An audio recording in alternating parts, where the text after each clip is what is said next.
Welcome back to Access Anime. I'm Henshin Ikeda, and today we're going to be doing the review and walkthrough of Fairy Tail episode 151. Now, I hope you're ready for it, because you know what? I love this episode. It was an eye-opener after the end of Lucy's arc of the Infinity Clock of episode 150. So, let's just get into it. I'll save my rating for the end and most of my comments. But, well, let's get started. Now, we know what happened from the Infinity Clock in episode 150, that's pretty much done with. But what's nice about episode 151, instead of being like a normal arc where we start somewhere else, we just slide right into the next episode, and we take bits and pieces from episode 50 and we bring it with us to episode 151.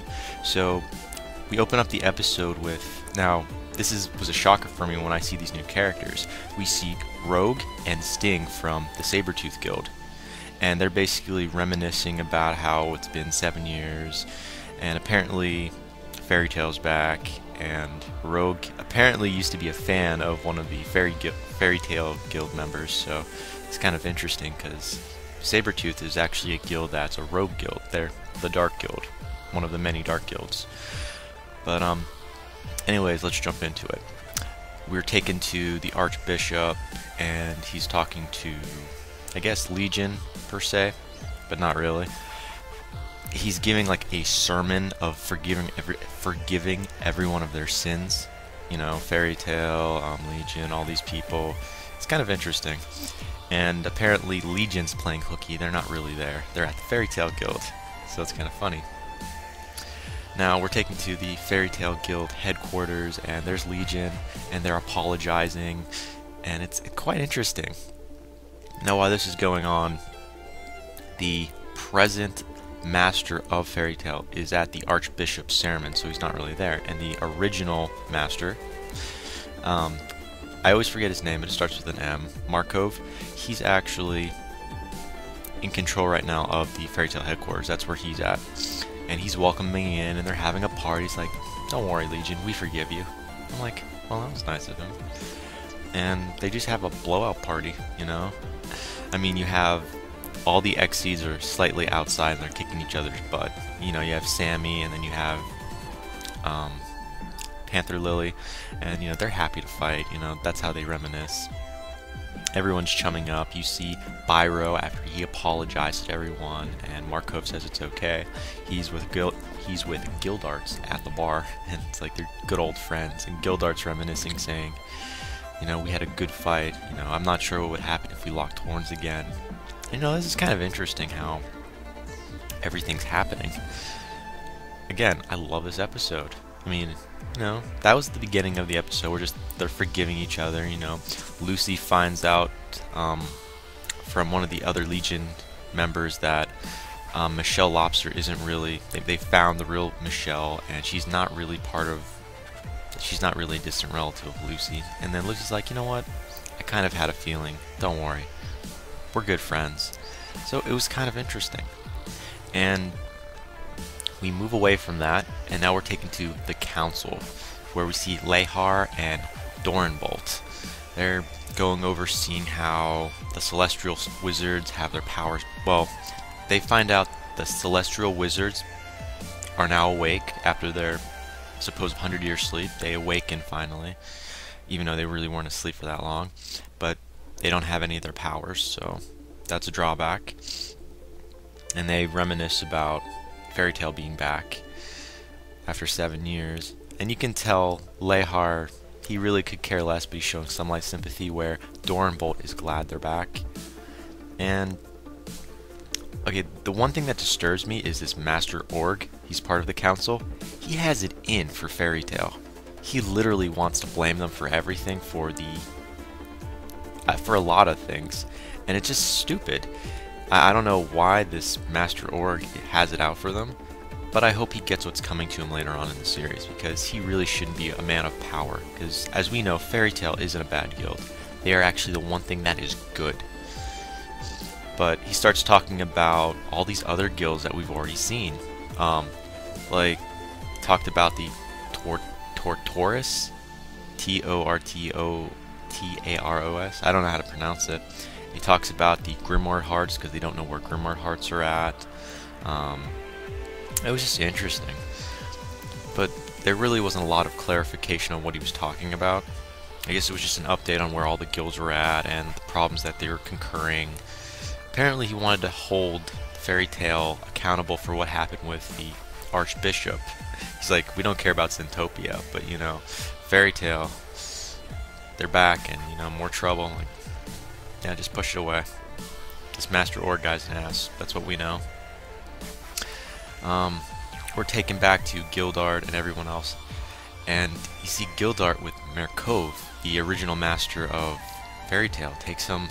Now this is what I thought was finally something that makes sense, because Fairy Tail is no longer in their actual guild location, because, you know, they went broke and then they went to a different location.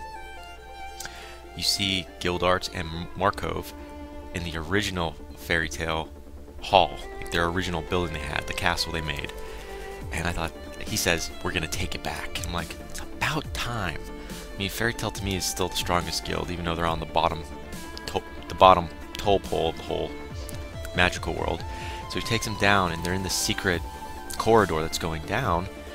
And Marco is like, this is what my master showed me when I became, you know, the head of Fairy Tail. He opens it up, and he says the words Lumen Historia, Lumen Histoire.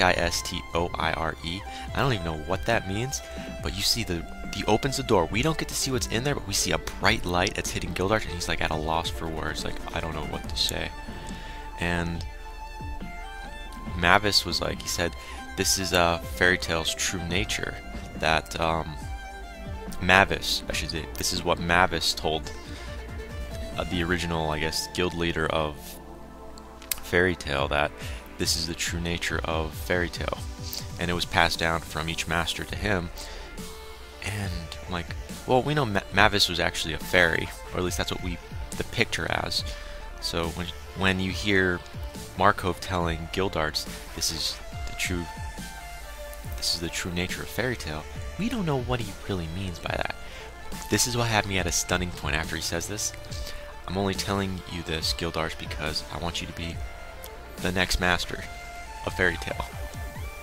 I'm like, now how's that going to work out for the other master of Fairy Tail? Because we all know in reality, the master that's currently head of Fairy Tail is Romeo's father.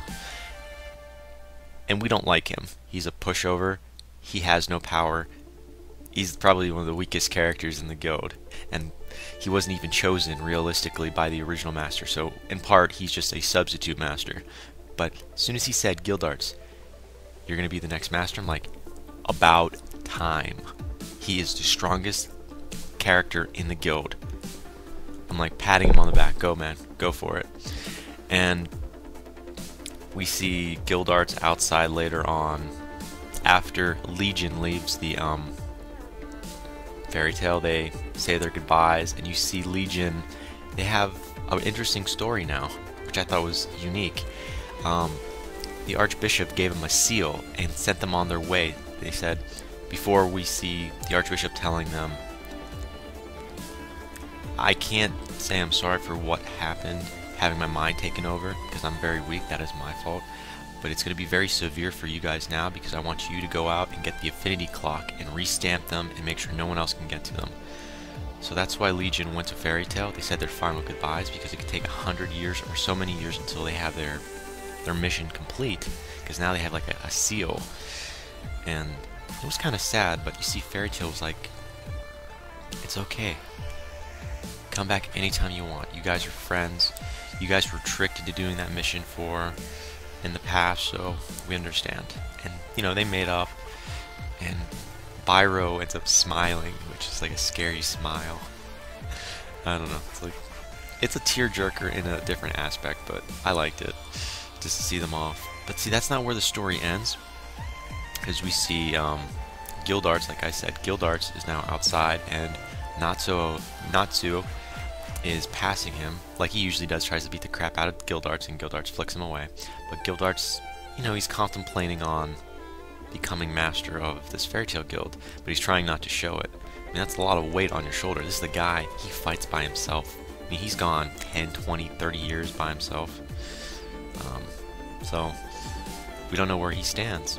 Now, we're going to go all the way to the end now of this episode. We see Sting and we see Rogue of Sabretooth. And I don't think anyone who's not really following this notices this, but Sabretooth is a dark guild. They're now the strongest guild out there. So this is kind of interesting. So we get to see where they're going with this now. And you see, now there's a guy that attacked, I believe, Rogue.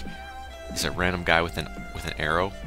He's an archer, shoots an arrow at Rogue, and Sting catches it. And you see Sting eat the arrow, like Gadgil does with metal. So it's kind of interesting, and you hear this archer refer to them as the White Dragon Sting and the Shadow Dragon Rogue. So yeah, these two guys, they're Dragon Slayers. And Rogue used to be a fan of, if I'm correct, Gadgil. I could be wrong. I keep forgetting the lineup of what he said, but I'm like, so he was a fan of one of the members of one of the Dragon Slayers of Fairy Tail. And then you have Sting keep saying, "How about we go over and beat the crap out of Fairy Tail? You know, I know you want it. I know you're stronger than Natsuo." And Rogue was like, "Nah." But that's generally where the episode ended, with just seeing Sabretooth just stinging Rogue. Now, okay, I'm giving this a 5 out of 5. You heard it from me. It produced what I thought it was going to do for this new beginning of the arc, so 5 out of 5. We got to see the original Fairy Tail headquarters. We got to see the closure of Legion and their apologies. We got to see Sabretooth finally and the new members. Dragon Slayers, which is a good twist. We don't know where Zeref and I always pronounce his name wrong. Is the dragon that was with Zeref, Agnalia. We don't get to see them, but it was talked about in the series. So, you know, there's a lot of turns and twists. We see the Archbishop and his sermon. We get to see what happens to the Celestial Spirits, and we get to see an interesting thing with the underneath the original Fairy Tail location, the original Fairy Tail Guild, where Maverick, the original guild master of Fairy Tail, presently, I should say, talked to Guild Arts about Mappis's the true nature of Fairy Tail Guild. I'm like, when you see that bright light, and you want to know what's inside there. Don't lie, you want to know what's inside there, and it just ticks you off. That just like so close, but you can't see what's in there. Now, for upcoming episodes, what we're gonna see? Probably Sabretooth going after Fairy Tail. Fairy Tail upgrading themselves to get better ranking, you know, because they're at the bottom. A new master for Fairy Tail. I want Romeo's dad to be replaced because, come on, he's a pushover and, in my opinion, not the best leader. You can't have an old master and a new master living in the same roof. It's controversial who's really in charge. So for one to retire and one to take full control is what we really are looking forward to. But that's where we stand on the episodes. I'm glad Lucy's arc is done because I hate Lucy. I'm not a supporter of her because she just... Celestial Wizards, really, to me, you're just getting someone else to do your work. You have no power. I mean, you sever your power link with that celestial world and you're nobody. Now, Natsuo, he's a Dragon Slayer. And to me, the trio of the Dragon Slayers, it's a pretty good twist, but now we add 2 more Dragon Slayers. I'm interested to see where this goes. But again, 5 out of 5. Comment down below, subscribe above, thumbs up, thumbs down. Check my Twitter out. Follow me if you want. And that pretty much ends it for this walkthrough and review. Later on, I'll probably do Sword Art Online and One Piece if they come out.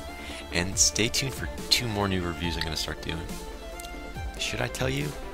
One of them's JoJo's Bizarre Adventure. I'm going to give it a try. I'll surprise you on my other review I'm doing. I thought I'd mix it up and try something new. But that ends it for today. I gotta say it. It's coming. You can't stop the access, but you can watch the feed. I'll see you later, guys.